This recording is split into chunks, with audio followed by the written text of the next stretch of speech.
여러 가지로 자주 만날 수 있는 기회를 만들고 공통적인 주제로 학년에 상관없이 가급적이면 좋은 얘기들을 좀 많이 공유하면 어떨까 싶은 생각에서 그래서 11월 달에도 또 이맘때쯤 해서 특강을 마련을 할 겁니다. 그래서 그때는 지방 학우들도 좀 올라올 수 있도록 가급적이면 주말 쪽으로 한번 생각을 해보고 있고 그쪽으로 또 의견들도 좀 많이 주고 있는 것 같아요. 그래서 그때는 또 조금 더 구체적으로 이거 안 해도 공간이 좁으니까 내가 여기서 이렇게 얘기합시다. 그 말 다 잘 들리죠? 그래서 그때 되면 이것과 관련해서 또 좀 더 구체적인 얘기를 할 거예요. 그 과목 역시 연구조사 방법론의 일환으로 마련된 과목이거든요.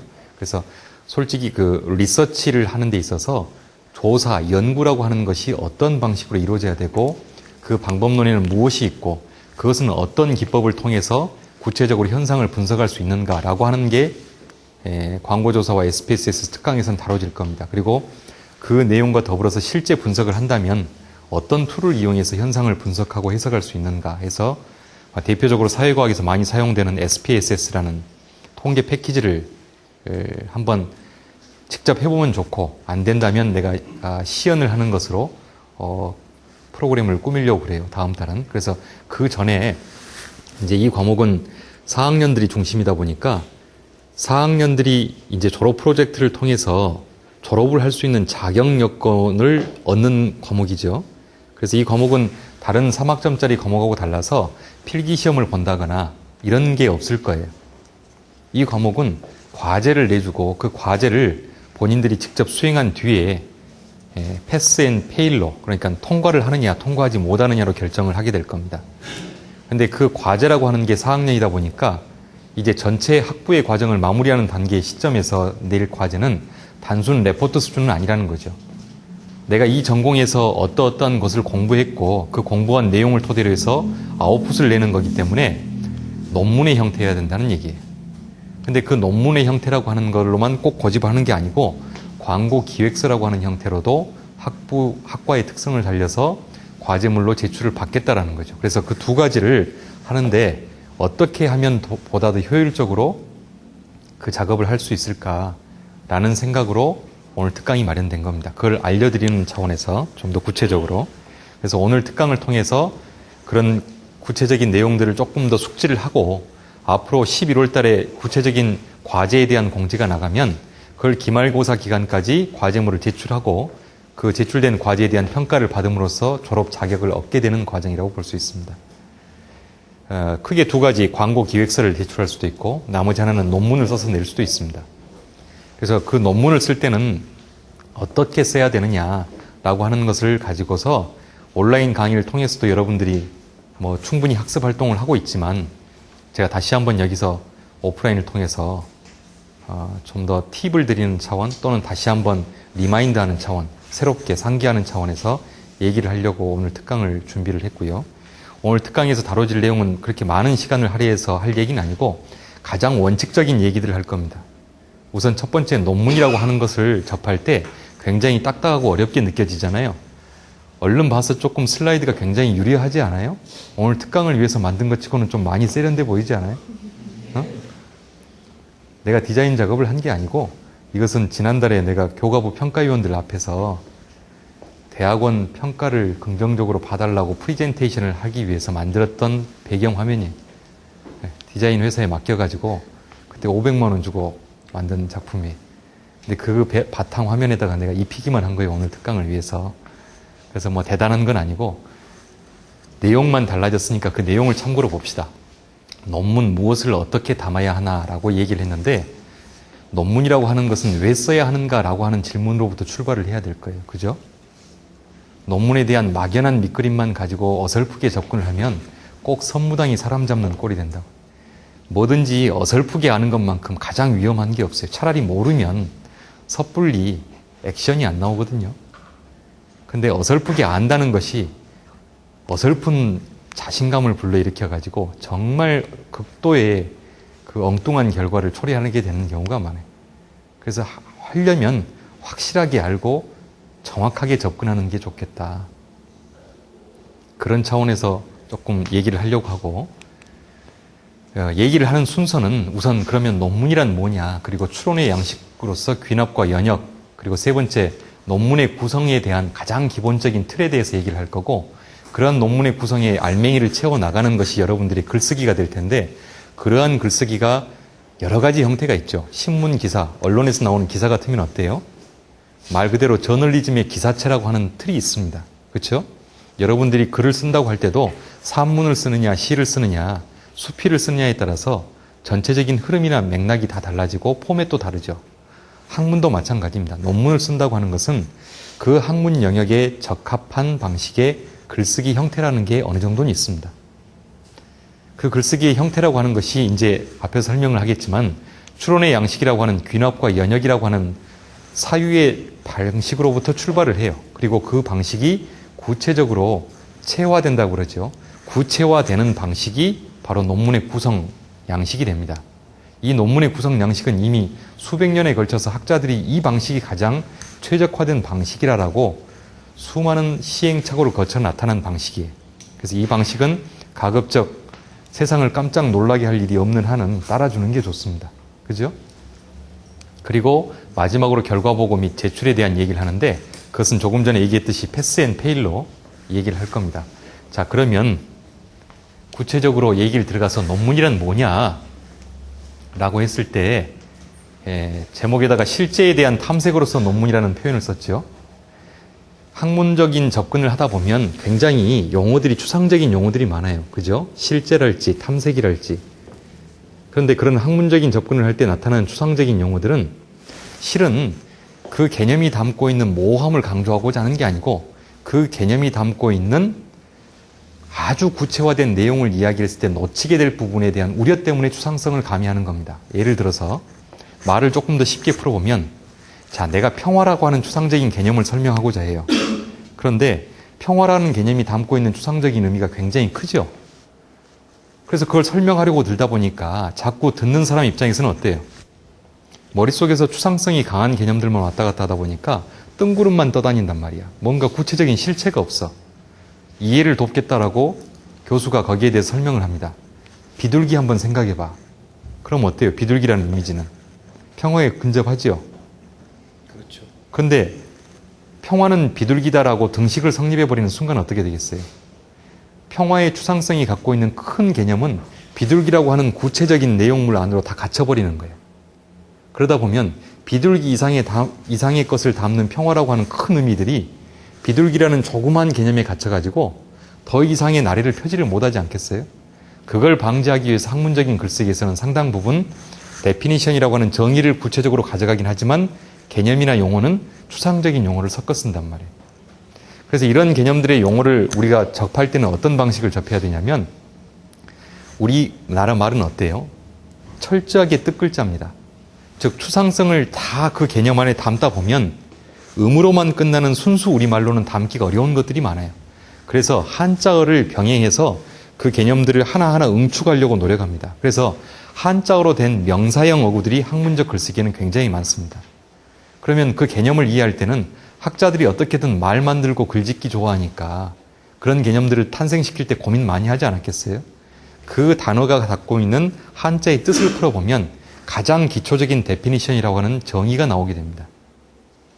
그런 식으로 학문적 글쓰기는 접근하는 게 가장 좋습니다. 그러면 여기서 얘기를 할 때 실제에 대한 탐색으로서 논문하는데 아니 뭘 이렇게 어렵게 표현하느냐 그러는데 그 어렵게 표현하는 게 아니라 조금 쉽게 얘기를 하면 지구가 둥글어요, 네모나요? 둥글죠. 둥글죠. 어떻게 알아 그걸? 그렇게 배웠죠. 그렇게 배웠어. 그런데 그걸 배운 게 누구로부터 배운 것 같아요? 학교에서? 책을 통해서? 여러 가지 경로를 통해서. 그러면 다른 모든 사람들한테 정보를 들을 때 그것을 다 액면 그대로 받아들이진 않죠. 그렇죠. 근데 왜 지구가 둥글다는 건 액면 그대로 받아들이고 있어요? 그게 사실인 것 같아서요. 사실인 것 같아서. 우리가 지식을 알아가는 방식은 바로 이런 거예요. 내가 어떤 것에 대한 정보를 얻었을 때 그 정보에 대해서 신뢰를 보내면 그것이 내 지식이라고 판단하게 돼요. 그렇죠? 그러면 학문이라는 뭐냐라고 얘기를 했을 때 학문이라고 하는 것은 단순히 누가 무엇 하더라라고 하는 카드라 통신에 의존하는 건 학문이 아니라는 얘기예요. 남들이 설득하고 설득당하고 그것에 신뢰를 보낼 수 있는 근거가 있을 때 학문적인 접근을 한다고 그래요. 그래서 학문은 철저하게 의도된 작업이에요.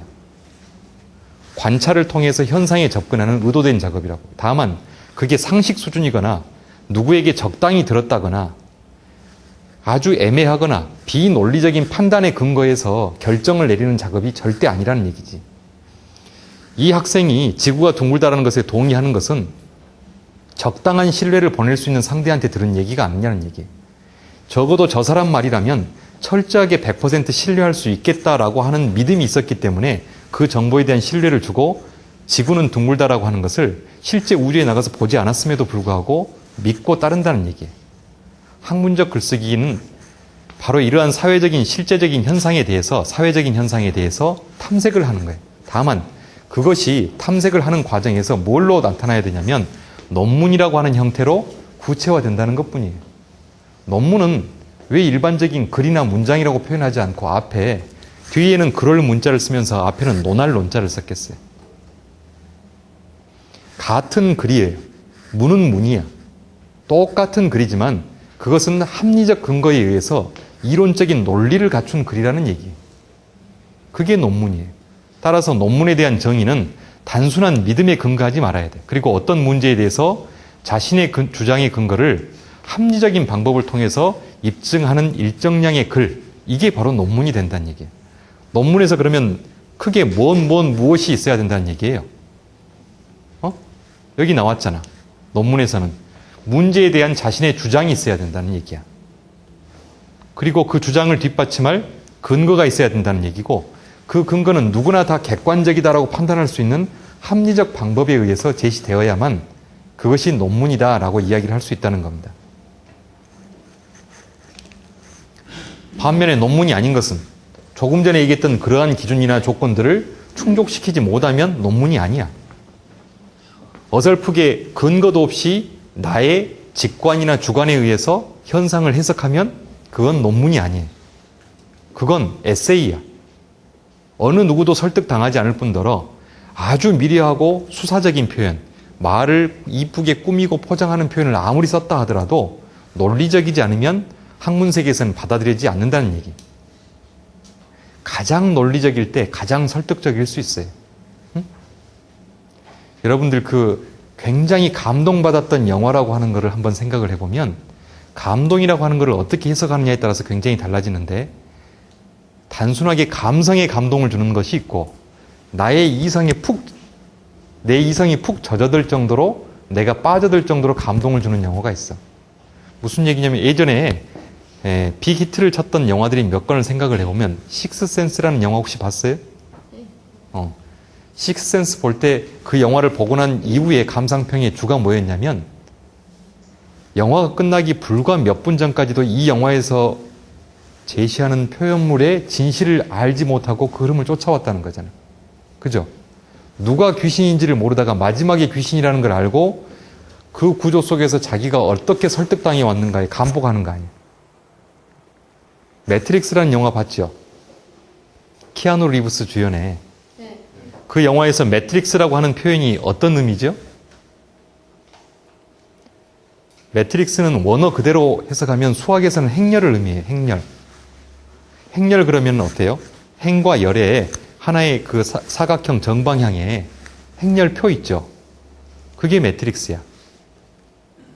근데 행렬이라고 하는 것은 은유적인 메타포적인 의미에서는 뭐가 되냐면요. 뭐가 되죠?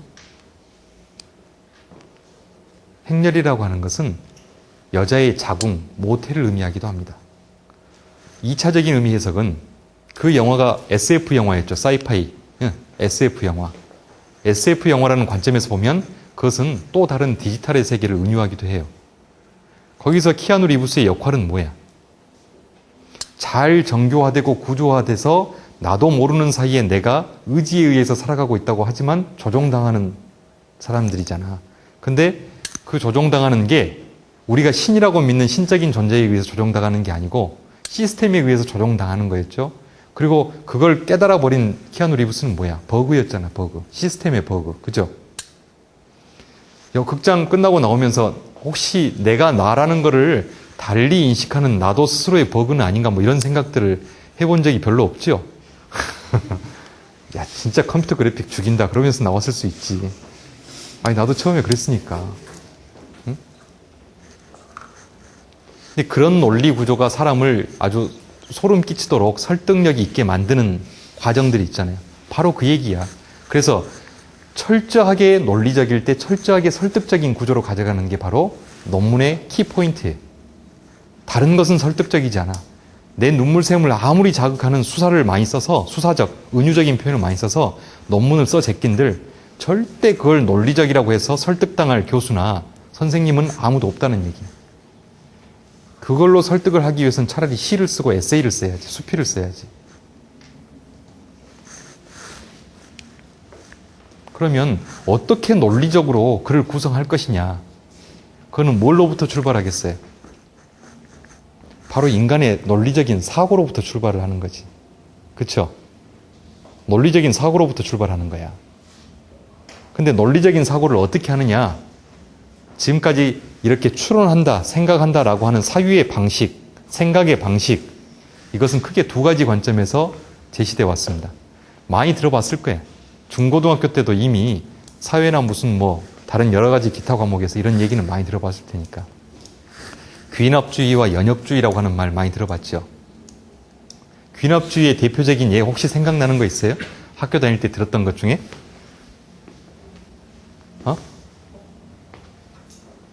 귀납이라고 하는 것은 경험적 관찰, 경험적 관찰에 의해서 보편적인 진리를 뽑아내는 방식이야. 해가 동쪽에서 뜬다는 것을 어떻게 알지? 아까 같은 답. 단순히 들었던 것일 수도 있지만 해라고 하는 것은 직접 관찰의 대상이잖아. 내가 볼 수 있는 거야. 달은 동의에 의한 지식의 획득 과정이거든요. 야, 달이 둥글어. 얘가 말하면 안 믿어. 교수가 달이 둥글다 라고 얘기하면 달이 둥근가 보다 라고 믿게 되는 거죠. 그것은 나의 권위에 대해서 지식을 더 많이 갖고 있다라고 하는 나의 권위에 대해서 이 학생이 동의를 해줌으로 인해서 자기도 동일한 지식을 갖게 되는 과정이에요. 하지만 야, 해는 동쪽에서 떠. 근데 그거는 직접 관찰을 할 수가 있잖아. 지구는 내가 우주에 가서 볼 수가 없지만 해는 동쪽에서 뜬다더라. 그러면 해가 동쪽에서 뜬다는 걸 여러분들은 관찰할 수가 있다는 얘기. 그죠? 어떻게 아침에 일어나서 보면 되잖아. 나침반 놓고 살펴보면 되잖아. 그죠?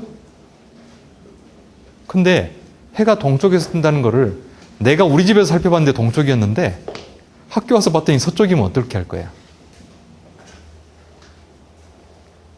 그러나 서쪽에서 해가 뜰 일은 없다는 것을 입증해 내기 위해서 수없이 많은 장소에서 해가 동쪽에서 뜬다는 것을 경험적으로 의도적으로 관찰하는 거야. 그리고 나서 얘기하는 거지. 자, 내가 지구상의 한 1억 개 정도의 포인트에 가가지고 해를 관찰해 봤는데 한 번도 동쪽 이외의 곳에서 뜬 적이 없어. 따라서 해는 동쪽에서 뜨는 게 맞아. 라고 내리는 게 귀납이에요. 근데 귀납은 의외의 예외적인 상황이 존재하게 되면 어때요? 그 1억 개의 포인트는 다 물거품이 돼버린다는 단점이 있어요. 까마귀는 검어하에 곰지. 근데 내가 100만 마리의 까마귀를 관찰했는데 다 검었어. 그래서 따라서 까마귀는 검어 라고 얘기를 했는데 101마리째, 100만 1번째의 까마귀 갑자기 흰 까마귀가 나타나 버렸어. 그럼 어떻게 되는 거예요? 까마귀는 검다라고 하는 보편적 진리, 즉 명제, 정언에 대한 것은 한 방에 깨져버린다는 거지. 그게 귀납주의자의 소박한 귀납주의 현실이에요. 그래서 인간은 생각합니다. 항상 모든 것을 경험이나 관찰에 의해서만 최종적인 결론이나 이성적이고 합리적인 판단을 이끌어낼 수만은 없다. 인간의 논리적인 추론에 의해서 더 큰 보편적 진리를 이끌어내는 방식이 필요하다.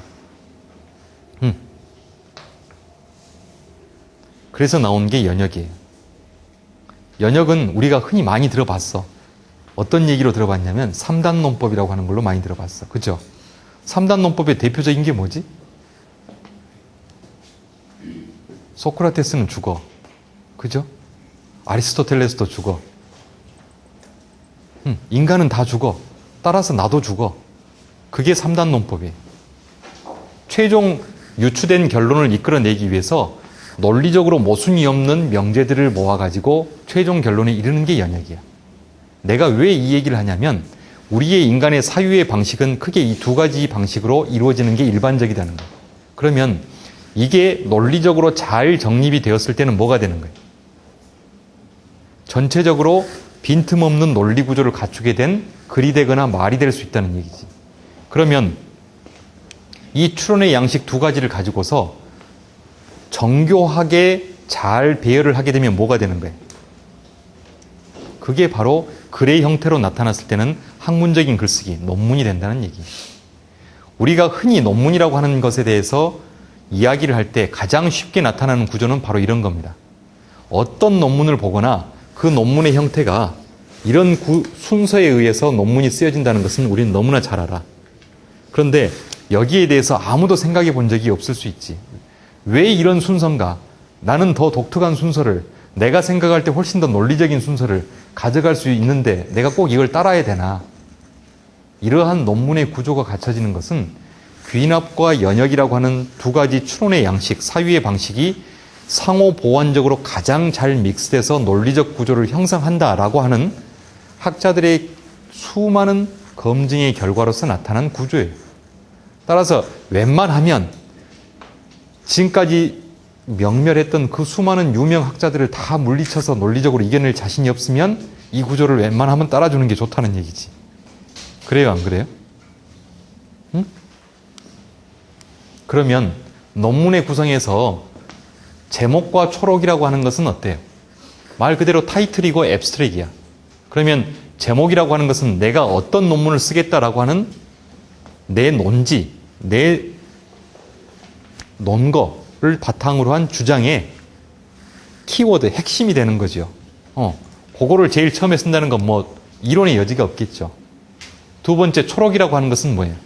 이거 전체를 다 안 읽더라도 내가 궁극적으로 하고자 했던 이야기에 대한 문제 제기와 결론은 이렇다라고 하는 핵심을, 코어를 모아가지고 하나의 문단 형태로 뽑아놓은 걸 초록이라고 그래요. 그러면 100페이지짜리 논문을 썼어도 초록은 한 페이지야. 또는 두 페이지. 단순화시키고 압축시키는 것, 그것 자체가 내공이에요. 세 번째, 서론. 이 서론에서는 크게 두 가지 정도가 들어갑니다.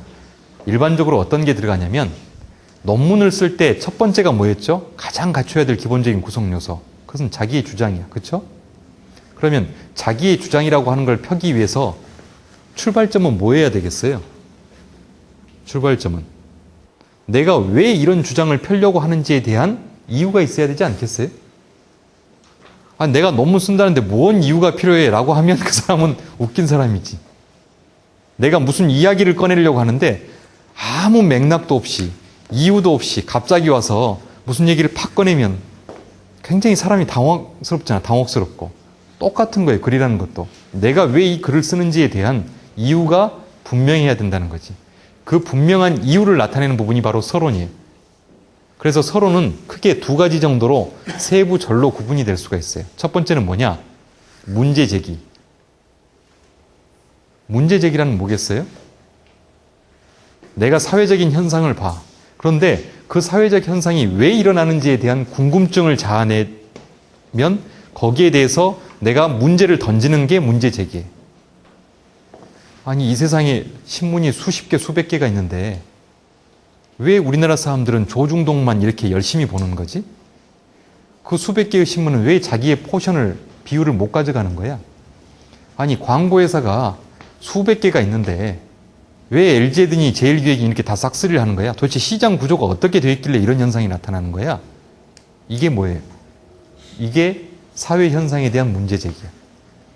왜 나도 똑같은 인쇄소에서 똑같은 돈을 들여가지고 신문을 찍어내는데 왜 내 신문은 조선일보만큼 안 봐주는 거야?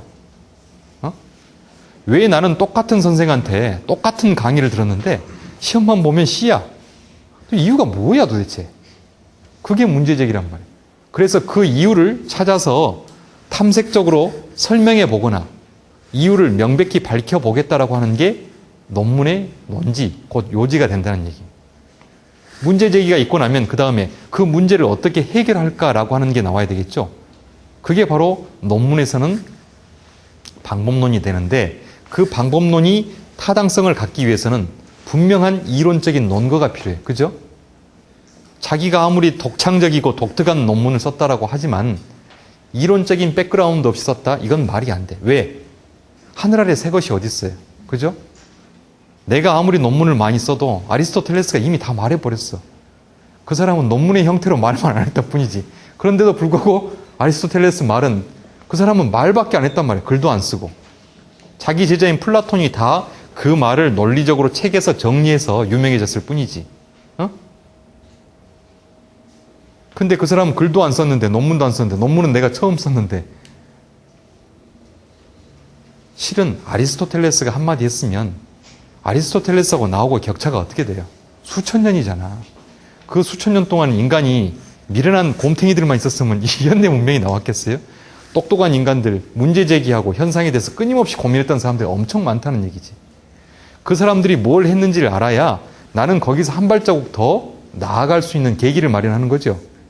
그러다 보니까 더 나아가는 게 무엇인가가 바로 논문의 차별적인 요소가 되는 것이지.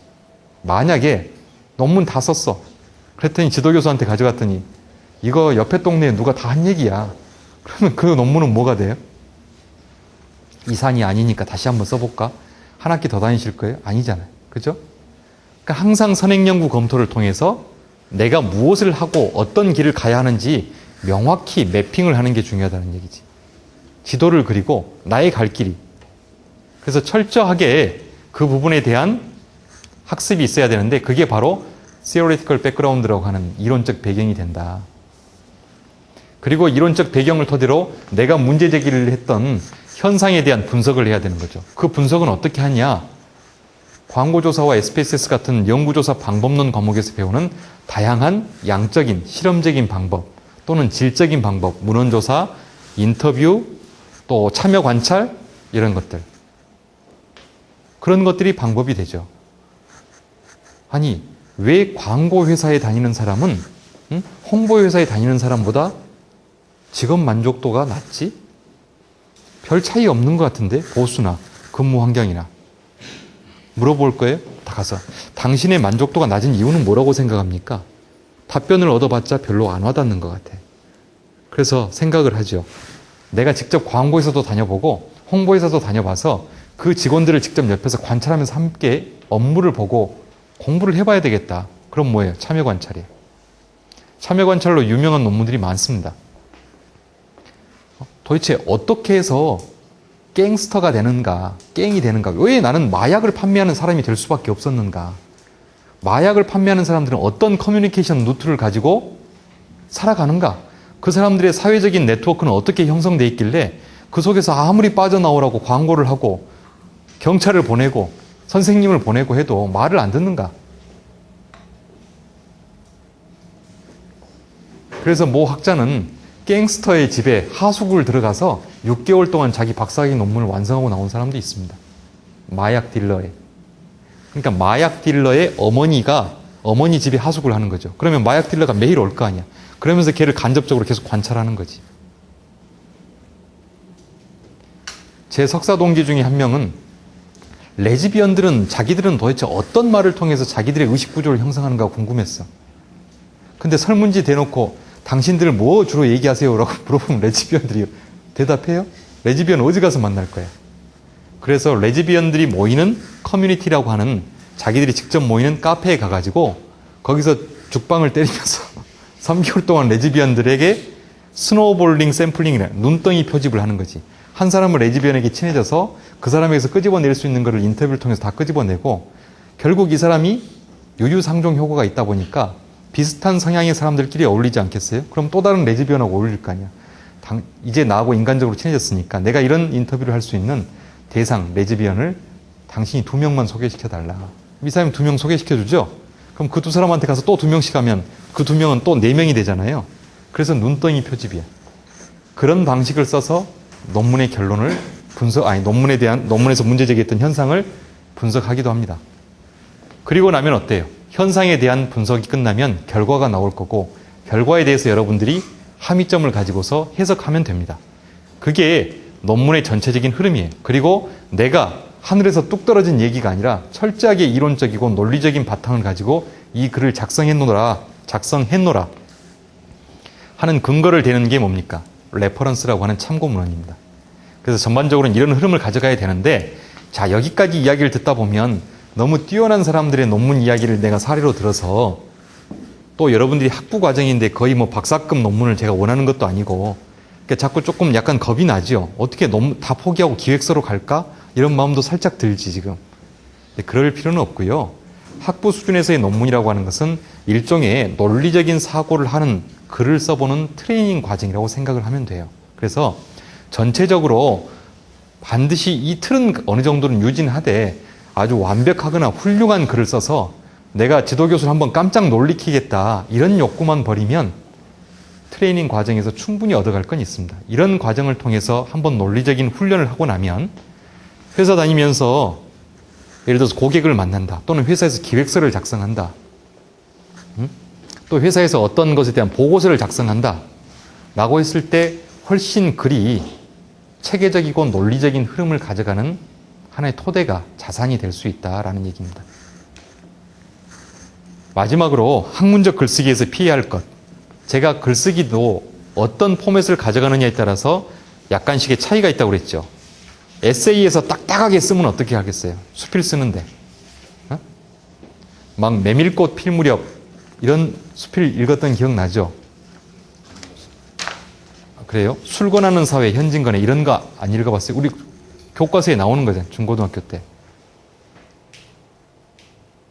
나보다 중고등학교를 많이 빨리 다녀서 그런가?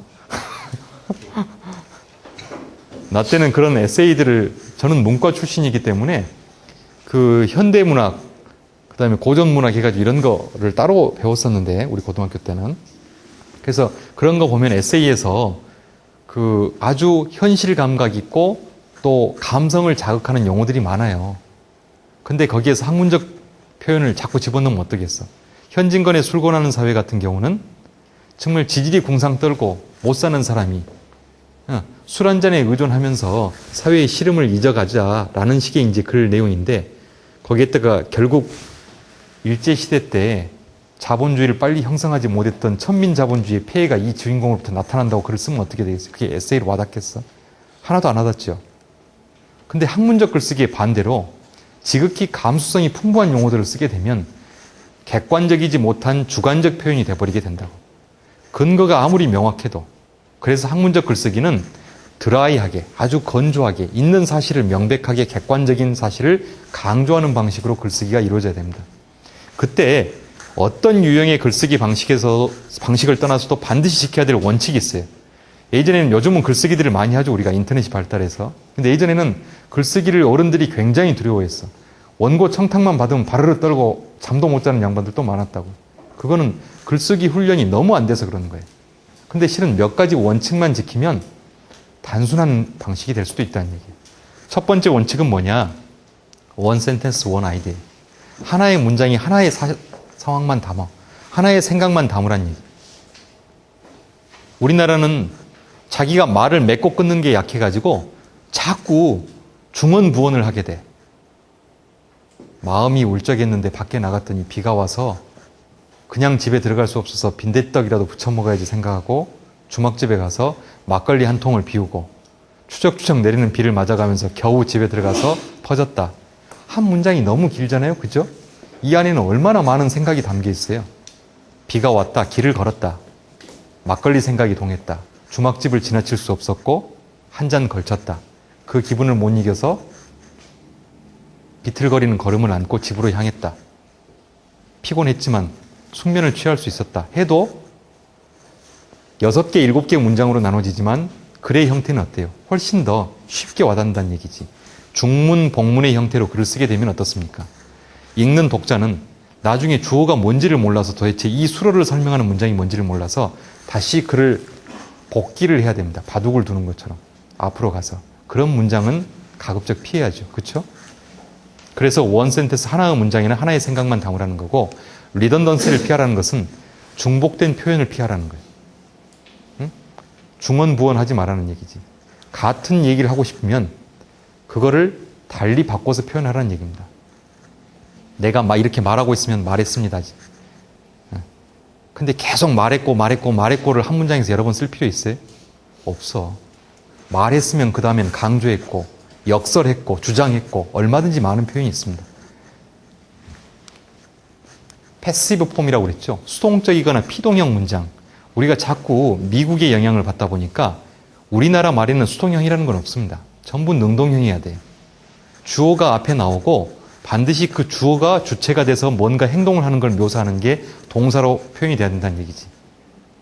근데 우리는 무엇이 되어지고 하여지고 이런 식의 표현을 많이 쓴다는 거예요. 그거는 미국식의 영어 번역투의 문장이에요. 굳이 그럴 필요가 없습니다. short sentence, 단문 형태를 유지하는 게 좋습니다. 생각을 길게 가져가지 않고. 마지막으로 리서치 서브젝트라고 하는 연구 주제를 항상 머릿속에서 놓치면 안 돼요. 그래야만 내가 이 글을 쓰는 것이 내 연구 주제의 어떤 흐름 속에서 반드시 필요하구나라는 것을 상기하면서 논리적인 구조를 가져갈 수가 있습니다. 기말고사 기간에 맞춰서 11월 중에 공지하겠습니다. 여러분들이 광고 기획서를 내든 논문의 형태로 글을 내든 다 좋습니다. 그것에 대한 평가를 통해서 말씀드렸던 것처럼 패스와 페일이 통과하느냐 못하느냐, 졸업할 수 있느냐 못하느냐, 학점은 낮지만 필수 과목이니까 반드시 이걸 통해서 좋은 성과를 거두고 또 사회에 나가서 이 자산을 근거로 더 도약할 수 있기를, 아니면 대학원을 진학하셔서 또 더 나은 학문의 길로, 깊은 길로 가실 수 있도록 하기를 바라겠습니다. 오늘 특강은 여기까지입니다.